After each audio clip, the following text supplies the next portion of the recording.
जोहार, आप देख रहे हैं फास्ट ट्रैक न्यूज झारखंड, जो आपको रखे अपडेट। दक्षिण पूर्व रेलवे ने हावड़ा टिटलागढ़ हावड़ा सुपरफास्ट इस्पात एक्सप्रेस RS 870 और RS 850 का विस्तार 21 फरवरी से ओडिशा के जूनागढ़ रोड स्टेशन तक कर दिया है। अब यह ट्रेन टिटलागढ़ की जगह जूनागढ़ रोड तक जाएगी। समय सारणी और कोच संरचना में कोई बदलाव नहीं होगा। यह विस्तार स्थानीय लोगों की लंबे समय से चली आ रही मांग पर किया गया है, जिससे यात्रियों को सुविधा मिलेगी। केंद्र सरकार नेशनल चिल्ड्रेन फंड NCF के माध्यम से बलिदानियों के बच्चों की शिक्षा के लिए आर्थिक सहायता प्रदान करेगी। झारखंड पुलिस मुख्यालय ने सभी जिलों के SISP SP को योग्य बच्चों की अनुशंसा गृह विभाग को भेजने का निर्देश दिया है। यह योजना आतंकी हमलों, माओवादी हिंसा या सीमा पार गोलीबारी के कारण अनाथ हुए बच्चों को 25 वर्ष की आयु या पढ़ाई पूरी होने तक वित्तीय मदद देगी, जिसमें विभिन्न शैक्षणिक स्तरों के लिए मासिक राशि निर्धारित है। साहिबगंज के 1250 करोड़ रुपए के अवैध पत्थर खनन मामले में CBI पत्थर माफिया और अधिकारियों दोनों पर शिकंजा कस रही है। एजेंसी पुख्ता सबूत जुटाकर जल्द ही चार्जशीट दाखिल करने की तैयारी में है। सुप्रीम कोर्ट के आदेश के बाद CBI ने जांच तेज कर दी है, जिसमें ED के पूर्व के तथ्यों से भी मदद मिल रही है। CBI ने छापेमारी कर नकदी, सोना और संपत्ति के दस्तावेज बरामद किए हैं और क्षेत्र में लगातार जांच कर रही है। झारखंड कर्मचारी चयन आयोग ने उच्च न्यायालय के आदेश पर सहायक आचार्य संयुक्त प्रतियोगिता परीक्षा 2023 का औपबंधिक कट ऑफ जारी किया है। इसमें स्नातक प्रशिक्षित कक्षा 6 से 8 और इंटरमीडिएट सहायक आचार्य कक्षा 1 से 5 के अंतिम चयनित अभ्यर्थियों के नेट प्राप्तांक शामिल हैं। स्कोर कार्ड डाउनलोड करने का लिंक 2 मार्च तक उपलब्ध रहेगा। कुल 26,001 पदों में से कई रिक्त रह गए हैं, विशेषकर पारा शिक्षक श्रेणी में। बेलडांगा के मनारुल शेख ने दावा किया कि खड़गपुर के बेलदा के पास चलती ट्रेन से उसे धक्का दिया गया, क्योंकि उसे बांग्लादेशी समझा गया था। पुलिस जांच में उसकी कहानी झूठी निकली। उसने सोशल मीडिया पर वायरल होने की चाह में यह मनगढ़ंत कहानी रचने की बात कबूल की। अपनी गलती स्वीकार करने और कोई गंभीर चोट न मिलने के बाद उसे बिना दंड के परिवार को सौंप दिया गया। सरायकेला नगर पंचायत के भाजपा समर्थित अध्यक्ष पद के प्रत्याशी सुमित कुमार चौधरी ने अपना संकल्प पत्र जारी किया। इसमें उन्होंने क्षेत्र के विकास के लिए कई वादे किए, जिनमें रोड, लाइट, नाली, बिजली पानी की सुविधा, भूमिहीनों को आवास, CCTV कैमरे, मुफ्त वाईफाई और सांस्कृतिक उत्थान शामिल हैं। जिला परिषद अध्यक्ष सोनाराम बोदरा ने भी सुमित चौधरी की स्वच्छ छवि और नई सोच का समर्थन किया।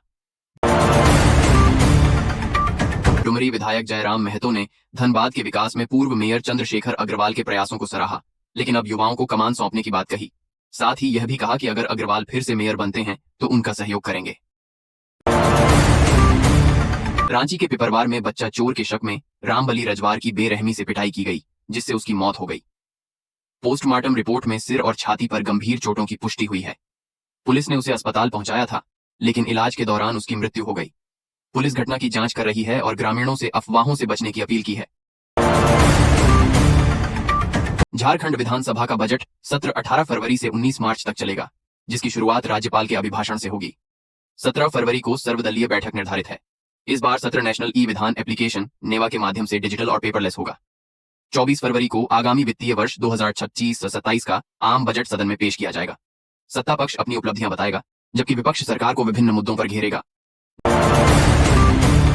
डॉ ज्योति प्रकाश ने जागरण विमर्श में झारखंड बजट पर विचार रखे। उन्होंने बताया कि राज्य का बजट 2030 तक दोगुना होकर 10 लाख करोड़ रुपए हो जाएगा। उन्होंने राजस्व वृद्धि के सुझाव दिए, जिसमें पूंजी गहन के बजाय श्रम प्रधान उद्योगों को बढ़ावा देना, MSME को प्रोत्साहन और ग्रामीण आय स्रोतों को बढ़ाना शामिल है। शिक्षा, स्वास्थ्य और कृषि में सुधार पर भी जोर दिया गया, ताकि बेरोजगारी दूर हो और पलायन रुके। धनबाद में CBSE की 10वीं और 12वीं की परीक्षाएं मंगलवार से 23 केंद्रों पर शुरू हो गईं। पहले दिन 10वीं का गणित का पेपर छात्रों को आसान पर लंबा लगा, जिससे समय प्रबंधन चुनौती बनी। 12वीं में बायोटेक्नोलॉजी और इंटरप्रेन्योरशिप की परीक्षा हुई। लगभग 16,000 छात्रों ने भाग लिया। धनबाद के शहीद निर्मल महतो मेडिकल कॉलेज एवं अस्पताल SNMCH में हेपेटाइटिस B और C के मरीजों के लिए वायरल लोड जांच की सुविधा शुरू हो गई है। अब मरीजों को रांची के रिम्स जाने की आवश्यकता नहीं होगी। पूर्वी सिंहभूम और सरायकेला खरसावां में मंगलवार को 2 सड़क हादसे हुए। हल्दीपोखर में एक ऑटो पलटने से शादी समारोह से लौट रहे 8 लोग घायल हो गए, जिनमें 3 बच्चियां शामिल हैं। 3 घायलों की गंभीर हालत को देखते हुए उन्हें जमशेदपुर रेफर किया गया। वहीं ईचागढ़ में सब्जी वैन और ट्रैक्टर की टक्कर में वैन क्षतिग्रस्त हुई, हालांकि कोई हताहत नहीं हुआ। पूर्वी सिंहभूम के सरकारी स्कूलों में मध्याह्न भोजन वितरण बंद हो गया है। हजारों रसोइयां अपनी 7 सूत्री मांगों को लेकर अनिश्चितकालीन हड़ताल पर हैं। इससे गरीब छात्रों के पोषण पर गहरा असर पड़ रहा है। रसोइयां संघ मानदेय वृद्धि, सेवाओं के स्थायीकरण और स्वास्थ्य बीमा जैसी सुविधाओं की मांग कर रहा है। हड़ताल के कारण बच्चों को भूखे घर लौटना पड़ा, जिससे शिक्षा विभाग की मुश्किलें बढ़ गई हैं। बोकारो में झारखंड अधिविद्य परिषद द्वारा आयोजित मैट्रिक और इंटरमीडिएट की परीक्षा सोमवार को विभिन्न केंद्रों पर संपन्न हुई। विद्यार्थियों के आवश्यक कागजात की जांच के बाद उन्हें प्रवेश दिया गया। पहली पाली में मैट्रिक के 52 और दूसरी पाली में इंटरमीडिएट कला संकाय के 88 विद्यार्थी अनुपस्थित रहे। कुल 170 छात्र परीक्षा से गैरहाजिर रहे, जबकि परीक्षा सीसीटीवी की निगरानी में हुई। चतरा जिले में बाबा साहेब डॉ. भीमराव अंबेडकर विश्वविद्यालय की स्थापना हेतु प्रशासनिक प्रक्रिया तेज हो गई है। गिद्धौर प्रखंड के मंझगांवा में 50 एकड़ गैर मजरूआ भूमि चिन्हित कर उपायुक्त ने उच्च एवं तकनीकी शिक्षा विभाग को औपचारिक प्रस्ताव भेजा है। राज्य सरकार के निर्देश पर यह कार्रवाई हुई है। वैकल्पिक भूखंड भी चिन्हित किए गए हैं ताकि किसी बाधा की स्थिति में कार्य प्रभावित न हो। चंदवा लातेहार में बरकाकाना बरवाड़ीहर रेलखंड पर एक मालगाड़ी की चपेट में आने से घायल हाथी के शावक की 6 घंटे बाद मौत हो गई। घटना के बाद हाथियों का झुंड घटनास्थल पर डटा रहा। वन विभाग और रेल अधिकारियों ने दुख व्यक्त किया और भविष्य में ऐसी घटनाओं को रोकने के लिए विशेष निगरानी व समन्वय बढ़ाने का आश्वासन दिया। धनबाद के निरसा में एक नाबालिग दलित किशोरी और मुस्लिम युवक के कथित विवाह को लेकर तनाव फैल गया। ग्रामीणों ने इसे लव जिहाद बताते हुए विरोध प्रदर्शन किया। सूचना पर पहुंची पुलिस ने दोनों को हिरासत में लिया और जांच शुरू की। किशोरी के अनाथ बताने से संदेह गहराया। ईसीएल के अध्यक्ष सह प्रबंध निदेशक सतीश झा को मुंबई में business leader of the year पुरस्कार से सम्मानित किया गया।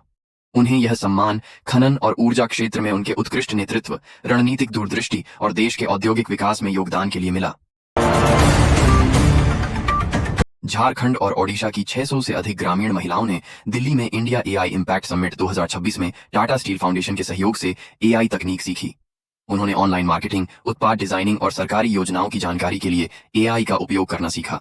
केंद्रीय मंत्री स्मृति ईरानी ने उनके प्रयासों की सराहना की। यह पहल ग्रामीण भारत में डिजिटल सशक्तिकरण का प्रतीक है, जो महिलाओं को आत्मनिर्भर बनाने में मदद करेगी।